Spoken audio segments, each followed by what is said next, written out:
Hezbollah जब से Israel के खिलाफ जंग में उतरा है, ये इसका सबसे बड़ा हमला करार दिया जा रहा है, जिसमें 100 से ज़्यादा अब तक हलाकतें इसराइली फौजियों की हो चुकी हैं। शुरू में तो मगरबी मीडिया ने सिर्फ 4 फौजियों के मारे जाने की इतला दी, लेकिन जब असल नंबर सामने आए हैं तो पूरी दुनिया हैरान है। 100 से ज़्यादा फौजी हलाक और जख्मी हुए हैं, क्योंकि हिजबुल्लाह ने दोस्तों इसराइल के फौजी अड्डे पर हमला किया है।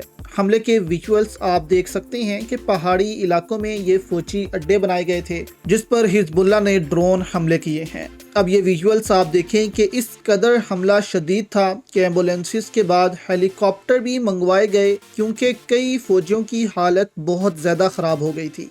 कुछ ऐसे विजुअल्स हैं दोस्तों, वो आपके सामने हम नहीं रख सकते, लेकिन आप ये देखें कि हमले के बाद फौजी किस तरह जो है वो सहम गए हैं और रो रहे हैं, मायूसी का शिकार हो गए हैं। जाहिर है कि ये भी जंग नहीं लड़ना चाहते, लेकिन इनकी हुकूमतें बाज नहीं आ रही और वो जंग पर उकसाई जा रही हैं, क्योंकि वो चाहती हैं कि इस जंग के नतीजे में ही थर्ड टेम्पल जो है वो बनेगा। अब बताते चलें दोस्तों कि ये हमला ईरान से भी बड़ा हमला तस्वुर किया जा रहा है। ईरान ने मिसाइलों से हमला किया था इसराइल पर, लेकिन बाद में इंकशाफ हुआ कि ईरान ने मिसाइलों में वॉर हेड्स बहुत कम लगाए थे, जिससे कोई ज्यादा नुकसान इसराइल को हुआ ही नहीं था। कई मिसाइल में तो वॉर हेड इतने कम थे कि वो जो थे वो वहां जाकर फटे ही नहीं, बल्कि इमारतों में ही जो थे वो फंस कर रह गए। तो तनकीद भी काफ़ी हुई ईरान पर कि ये किस किस्म का हमला था ईरान की जानिब से कि एक इसराइल का जो फौजी है वो हलाक नहीं हुआ, कोई नुकसान नहीं हुआ, लेकिन हिजबुल्लाह ने सिर्फ ड्रोन हमले से ही इसराइल के 100 फौजी जो हैं